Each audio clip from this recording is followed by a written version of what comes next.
Bon dia i benvinguts a l'informatiu de Ser Trencada Televisió de la Universitat Pompeu Fabra. Comencem amb les notícies més destacades del dia. L'Autoritat del Transport Metropolità implantarà un nou sistema tarifari integrat. Els bitllets actuals de transport seran substituïts per la T-Mobilitat, una nova targeta magnètica única per tothom que entrarà en vigor el 2016. La reforma del Codi Penal ha creat polèmica per la figura de la presó permanent revisable. Dissabte és el dia de Sant Valentí. Veurem com els comerços s'adapten a una festivitat que molts consideren purament comercial. I en esports, coneixerem la regata més exigent, la Barcelona World Race.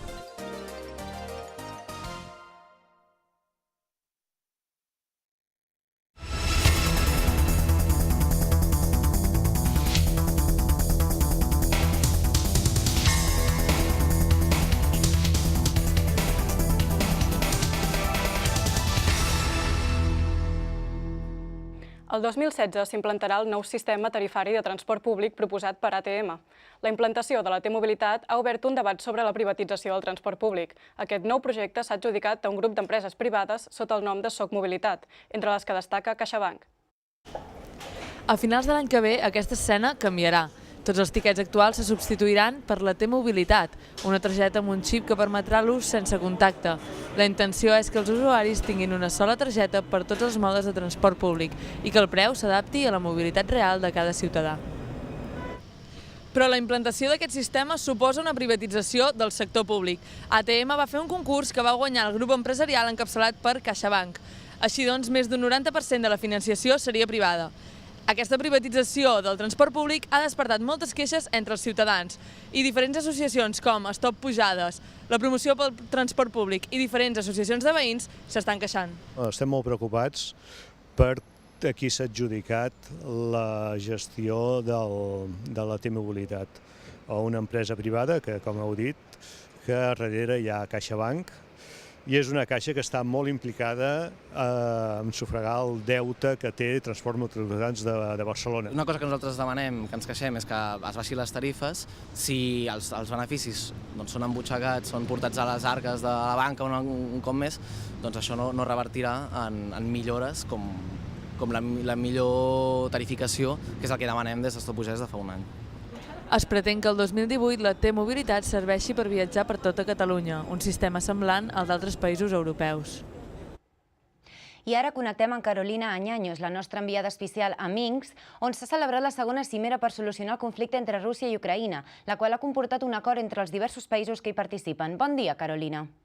Bon dia, Irina. Després de 17 hores de reunió sense interrupcions, Putin ha anunciat davant dels mitjans que s'ha arribat a un acord amb la resta dels participants de la cimera de Minsk, entre els quals es troben la cancellera alemanya Angela Merkel i el president francès François Hollande. Després de diversos enfrontaments armats entre Rússia i Ucraïna, s'ha decretat un alto al foc que comença aquest mateix diumenge. Els experts, però, veuen aquest pacte com a fràgil perquè ja se'n va fer un similar al setembre i no es va respectar. El desarmament dels dos bàndols és una cosa bàsica i en la qual insisteixen molt tant Merkel com Hollande. I en aquest sentit, el president del Consell Europeu de Brussel·les, Donald Tusk, creu que hauríem d'esperar fins que les paraules en paper es converteixin en fets. El pacte, doncs, no és definitiu. La reforma del Codi Penal aprovada unilateralment pel Partit Popular ha aixecat molta polseguera per la figura de la presó permanent revisable. Els partits de l'oposició i algunes ONGs s'han posicionat en contra d'aquesta figura perquè consideren que amaga la possibilitat d'aplicar la cadena perpètua. Queda aprobado el texto de ley. El dia 21 de gener, el Partit Popular va aprovar en solitari la reforma del Codi Penal. Una reforma que no ha estat exempta de polèmica fonamentalment perquè incorpora la presó permanent revisable, una figura que fa possible la revisió de les condemnes als 25 o 35 anys, però possibilita també que l'intern no surti mai de la presó. Aquesta mesura ha estat fortament qüestionada pels partits de l'oposició, com també per ONGs com Amnistia Internacional o Greenpeace, que l'han titllat d'un eufemisme de la cadena perpètua. Qual és el problema? El problema és que això podria estar xocar frontalment contra el que és la Constitució espanyola, en el sentit que la Constitució preveu que les penes estan orientades a la reinserció de la persona. El Partit Popular, però, afirma que la presó permanent revisable és necessària i que només s'aplicarà en aquelles condemnes per crims d'especial gravetat.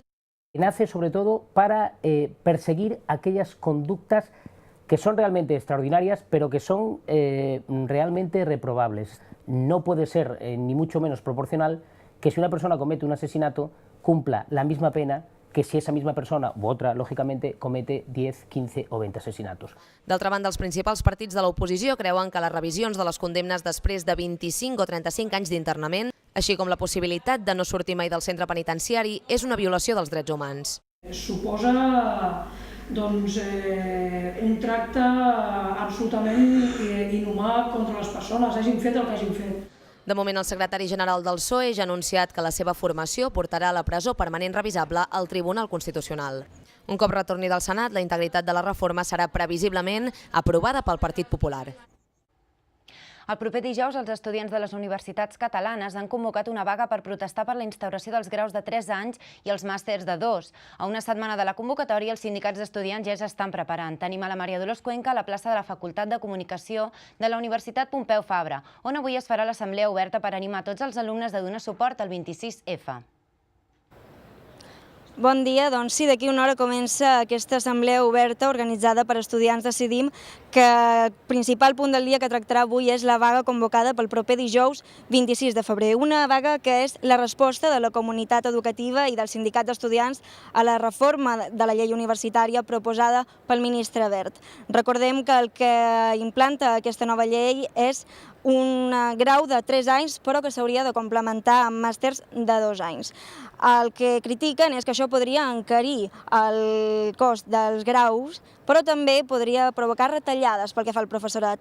Tenim amb nosaltres a Pol Rovirosa, membre del CPC de Poblenou. Pol, quines creus que poden ser els efectes negatius d'aquesta nova llei? Els efectes negatius és que, com es redueixen els graus a 3 anys, obliguen que els estudiants hagin de fer un màster per poder tenir una formació completa, i d'aquesta manera, com ja en les universitats catalanes hi ha una manca d'oferta de màsters públics i tots els màsters tenen preus molt alts que no es poden pagar, farà que el preu de la formació i de l'educació superior augmenti molt. I quina espereu que sigui la participació en aquesta vaga convocada pel proper dijous? Bé, esperem que sigui massiva, que tots els estudiants s'hi sumin, perquè realment ens acaba afectant a tots i veurem si en els propers dies podem aglutinar el màxim de gent possible. Doncs moltes gràcies, estarem molt pendents d'aquesta assemblea, també molt pendents de la vaga del proper dijous 26 i seguirem informant. Per parlar de com pot afectar aquesta modificació al sistema universitari, la Marta Castillo entrevista a Victòria Oliveres, membre del Sindicat d'Estudiants dels Països Catalans, una de les organitzacions d'alumnes que més s'ha volcat en aquesta vaga. Bon dia, Victòria. Bon dia. Quina és la posició del CPC envers aquest nou decret de l'educació universitària? Bé, el CPC no és que estigui en contra del decret 3+2, que es coneix popularment aquest decret, sinó de la manera com s'ha aplicat i de les condicions en què s'ha aplicat. És un decret que s'aprova en Consell de Ministres sense passar per cap mena de debat parlamentari ni de nivell de la comunitat universitària. Per tant, s'aplica des de fora i sense conèixer la realitat que estan vivint les universitats que encara estan en transició cap al model del Pla Bologna. A part d'això, les condicions en què aquest decret s'aplica, en aquest nou model universitari, no venen acompanyades de cap ajuda que garanteixi que tots els estudiants tindran igualment accés a l'educació. Es planteja com una primera fase dels estudis de grau que serà més reduïda, i per això el ministre Wert diu que els estudis seran més barats, perquè és veritat que els graus tindran un any menys, però en canvi serà encara molt més obligatori moralment fer un màster si vols accedir realment al món laboral. Per tant, si el model educatiu que tenim aquí no canvia, els màsters acostumen a ser molt més cars que els graus, amb la qual cosa el conjunt encarirà encara més els estudis universitaris. Diguéssim que es pot produir una privatització de la universitat pública. Esclar, si continuem amb el mateix model, la majoria de màsters, només un 35% dels màsters a Catalunya són públics, i ja fins i tot els públics són més cars que els graus, però els màsters privats tenen aquí un camp de proves impressionant, se'ls dona el doble de temps que ara tenen, per tant, la capacitat de guanyar el doble de diners que estan guanyant ara els centres adscrits i les universitats privades en aquest terreny. I creieu que per això els rectors de les universitats catalanes van ser els que van celebrar més aquesta nova mesura del govern? Bé, no tots els rectors, en general, perquè, per exemple, el rector de la UB ja s'ha posicionat força contrària a aquesta mesura, però sí, per exemple, el rector de la Universitat Pompeu Fabra, el senyor Casals, s'ha posicionat favorable en aquest decret, perquè la Pompeu Fabra, com tots sabem, li agrada el model innovador, elititzador. Per tant, ja estan pensant en nous graus per atraure a estudiants d'altres països. Això ja ho ha deixat molt clar el nostre rector. I és una de les universitats que té més centres adscrits on es cursen aquests màsters privats. Per tant, aquesta mesura, si no ve junt amb un canvi de perspectiva que els màsters han de ser públics o han de tenir més ajudes, beneficiarà molt més els centres adscrits. I creieu que finalment s'aplicarà o es quedarà amb una... Sí, tot i que hi ha hagut aquesta moratòria de que no s'apliqui directament l'any vinent, el curs següent, 2016-2017, ja hi ha moltes universitats que estan pensant en fer aquests nous graus de 3 anys i fins i tot podria ser que alguna universitat se saltés la moratòria i comencés l'any vinent amb un nou grau, o sigui, no amb una adaptació d'un grau de 4 a 3 anys, sinó amb la creació d'un nou grau directament de 3 anys. Ho tenen força assumit. Doncs moltes gràcies, Victòria.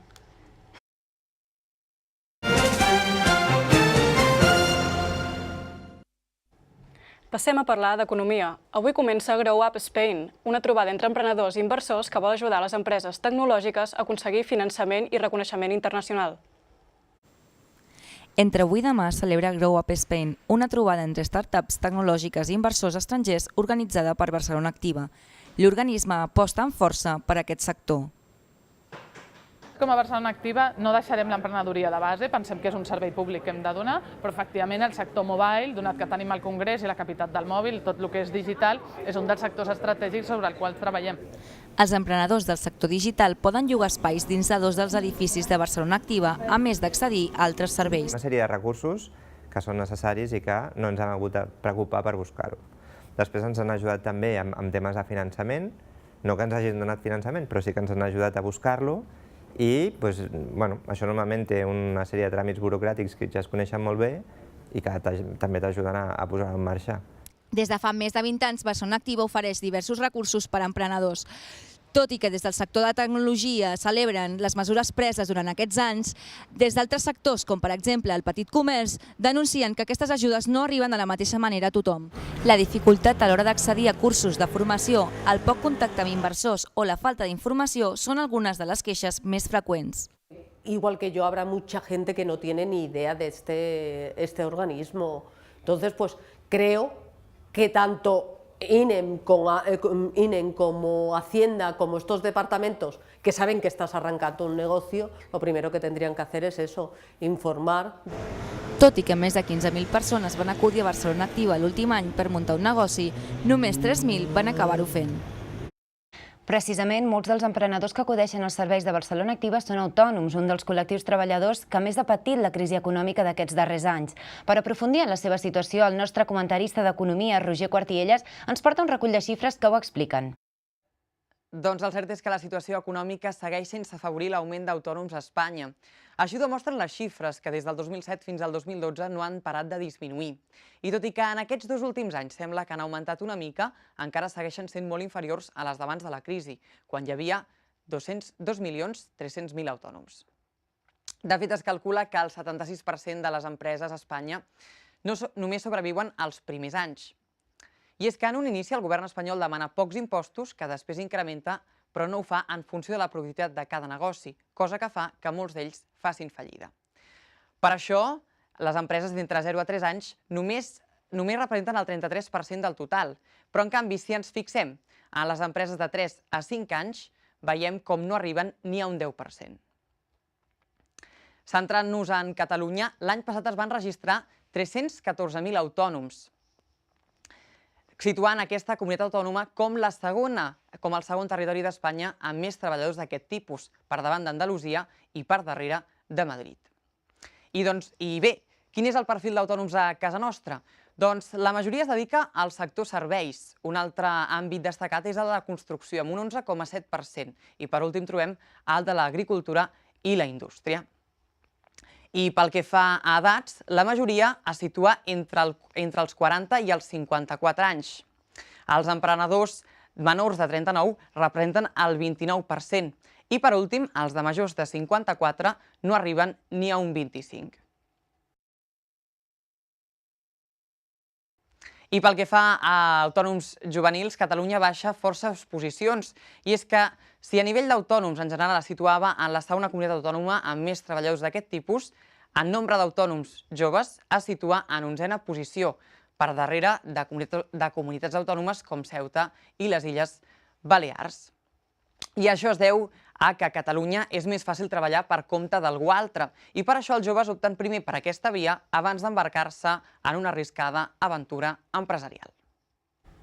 Anem a publicitat, però tot seguit tornarem amb altres temes com els desallotjaments que es volen dur a terme en els encants vells de Barcelona, el Dia dels Enamorats i l'estrena mundial d'una de les pel·lícules que donarà molt a parlar, 50 ombres d'en Grey. Fins ara.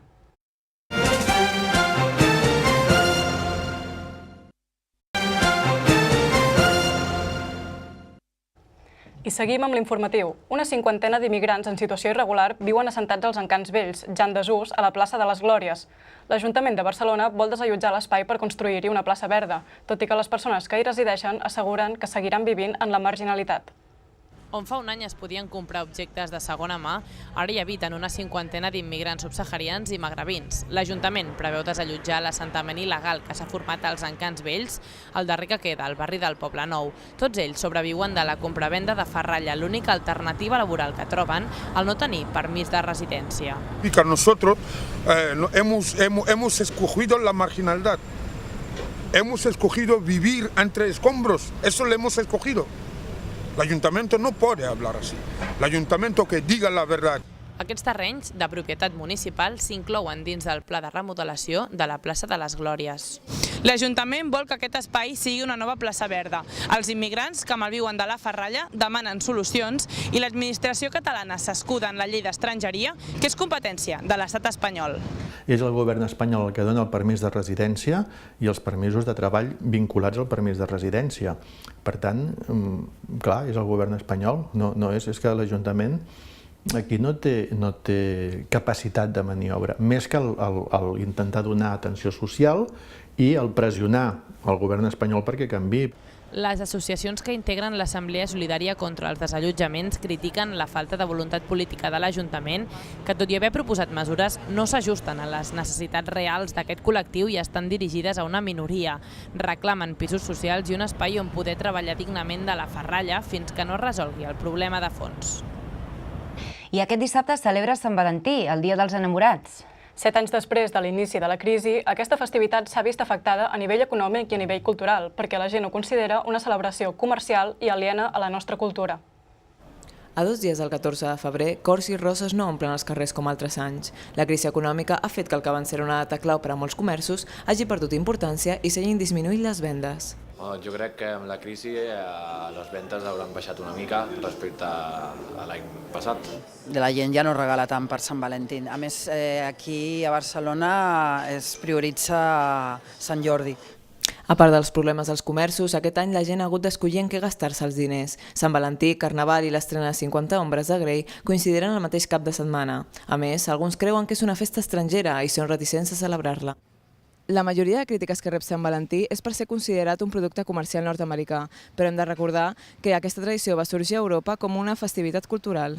Em fa molt l'efecte que és probablement com el Pare Noel, que és un costum molt antic que probablement té algunes arrels o alguna tradició europea que després es promociona molt i acaba convertint-se en una cosa com el que és avui en dia.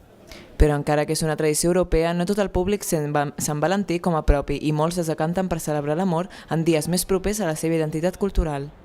Jo tinc parella i hem arribat a l'acord de no celebrar Sant Valentí perquè pensem que és millor Sant Jordi, a més és molt més maco el llibre, la rosa, i és una qüestió més catalana. Para que lo quiera celebrar bien, pero más que nada es de interés comercial. En definitiva, tant si la societat accepta Sant Valentí com si prefereix celebrar Sant Jordi, l'objectiu és sempre el mateix, demostrar l'amor cap a la parella. Divendres passat es va estrenar als cinemes 50 ombres de Grey, la pel·lícula basada en el llibre que trenca tabús sexuals a les societats des de la seva publicació ara fa més de 2 anys. Aquest fenomen no només ha revolucionat el panorama literari, sinó que també ha beneficiat alguns sectors de negoci, com és el cas de les botigues eròtiques. 2 anys després de la seva publicació, les manilles i el ple prohibit que proposa 50 ombres de Grey continuen cridant l'atenció de moltes persones, sobretot de dones d'entre 20 i 40 anys. El llibre, que es troba entre els més venuts, ha tornat a ser un reclam per a aquest Sant Valentí.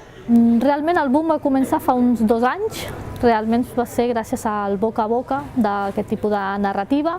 El que sí que és cert que arrel de la pel·lícula ha revifat molt aquest llibre en concret.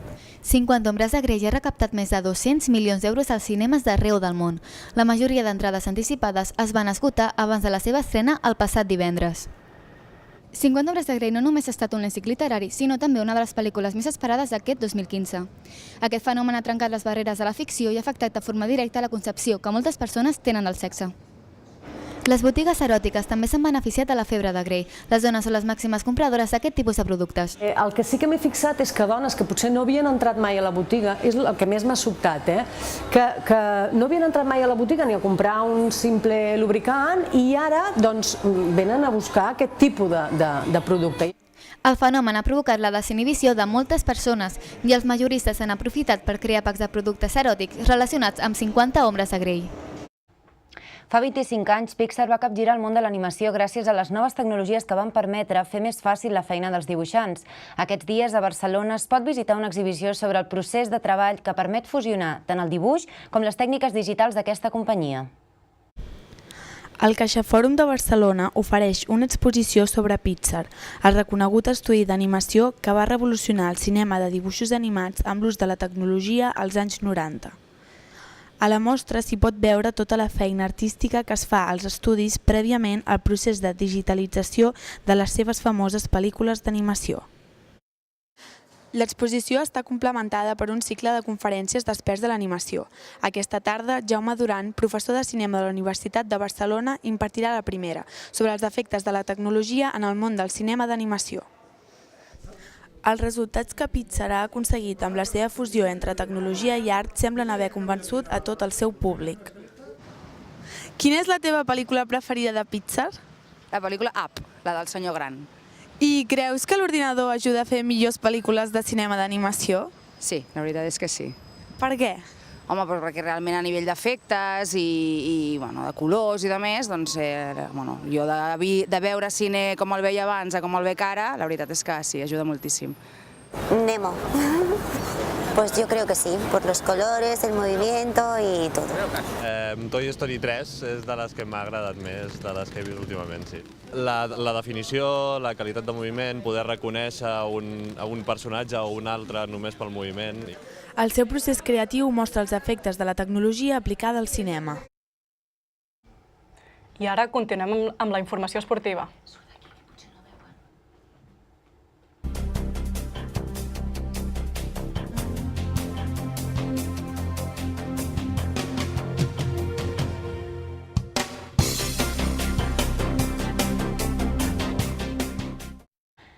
Avui s'ha fet oficial la nova comissió tècnica del Barça amb Ariedo Braida com a nou director esportiu de l'àrea internacional. Tenim a Laura Anglès al Camp Nou, on membres de la comissió acaben de signar el contracte. Com ha anat la reunió, Laura? Doncs la veritat és que no hi ha hagut roda de premsa per fer pública la creació d'aquesta nova comissió, sinó que s'ha celebrat en un ambient més aviat discret. Ariedo Braida serà el nou director esportiu de l'àrea internacional i treballarà conjuntament amb l'assessor Carles Reixac, el vicepresident Jordi Mestre i el directiu Javier Bordes. Ariedo Braida arriba directament del Milan, un club que considera molt important, però tot i així s'ha mostrat molt content de formar part del club català. Jo arribo d'un club que és un gran club, com és el Milan, però el Barça és el Barça. Jo penso que aquest club a tot el món és el club més important del món. Aquesta nova comissió s'encarregarà de programar la propera temporada barrejant els coneixements futbolístics del club de Reixac i l'experiència internacional de Braida, coordinant-los amb Luis Enrique i Jordi Roura. La Barcelona World Race es troba en el seu equador. Els velers ja estan en aigües del Pacífic i des de Barcelona estem molt pendents de totes les novetats. Per seguir la posició de tots els equips és necessari un gran desplegament tecnològic i una comunicació constant entre els vaixells i terra ferma. A gairebé 18.000 quilòmetres de Barcelona, 7 velers lluiten per endur-se la victòria de la Barcelona World Race. De moment, l'equip francès Cheminée-Pujolat encapçala la classificació, seguit de ben a prop pel Neutrògena. El gran al·licient d'aquesta edició és la possibilitat de batre un nou rècord, fer la volta al món en només 90 dies. Barcelona no és només la ciutat on s'inicia la Barcelona World Race, sinó que és el centre neuràlgic de tota la carrera.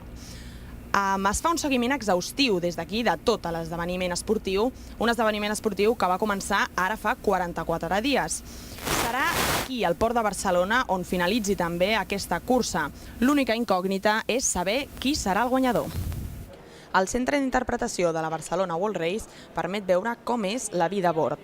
Els recursos multimèdia mostren què mengen, com es comuniquen i fins i tot com dormen els navegants. Actualment tenim, si no recordo malament amb xifres, uns 24.000 alumnes de tot Espanya, dels 5 continents, de fet, seguint la Barcelona World Race i treballant el projecte curricular de l'escola amb vessant Barcelona World Race dintre una de les assignatures. A més, es fan connexions diàries amb els participants, així com vídeos i gràfics del desenvolupament de la cursa. Tot això es tradueix a 5 idiomes per a que tothom pugui accedir a aquesta informació. Caldrà esperar fins a finals de març perquè els vaixells arribin a Barcelona després d'haver passat 3 mesos navegant pel món. Passem a les informacions de serveis i comencem repassant la situació de les carreteres amb la Marina Corral, del nostre servei de trànsit. Com està la circulació ara mateix, Marina? El dia ha començat amb intensitat moderada a les carreteres catalanes. Els ports de muntanya estan tots oberts i els embussos es concentren a la ciutat de Barcelona. A hores d'ara, la situació s'ha normalitzat i el trànsit de la C31 i del Nus de la Trinitat és fluid, tot i que hi ha alguns punts conflictius al carrer Mallorca amb la intersecció amb Passeig de Gràcia. A la C58 s'ha habilitat un carril bau per facilitar el trànsit de la sortida de Barcelona. També trobem que a la ronda litoral direcció Vallès hi ha congestions. L'últim punt conflictiu el trobem al Moll de la Fusta, on hi ha retencions de fins a 20 minuts. Gairebé a les 12 del migdia, la Clara Carbó ens porta la previsió del temps, que sembla estar una mica marcada per la forta nuvolositat, no?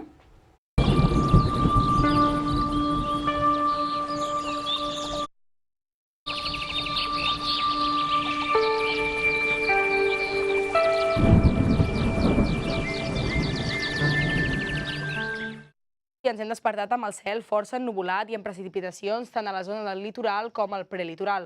Les temperatures màximes, que aniran disminuint al llarg de la setmana, oscil·len avui al Pirineu entre els 5 i 10 graus, al Prepirineu i a la depressió central entre els 7 i 12 graus i entre els 10 i 15 graus a la resta del territori. A la ciutat comtal arribarem als 15 graus cap al migdia, temperatura que anirà disminuint 2 o 3 graus més entrant del vespre. Si heu de sortir de casa, agafeu el paraigües perquè la probabilitat de precipitacions per al dia d'avui a Barcelona és més alta que durant la resta de la setmana. Pel que fa al vent, anem amb compte perquè bufarà un fort vent de gregal provinent del nord d'Europa que farà accentuar la sensació de fred que de fet ja s'ha anat generalitzant aquests dies i que ha fet i farà baixar les temperatures. Moltes gràcies, que passin una molt bona tarda. I abans d'acabar amb aquest informatiu, els anunciem una notícia d'última hora.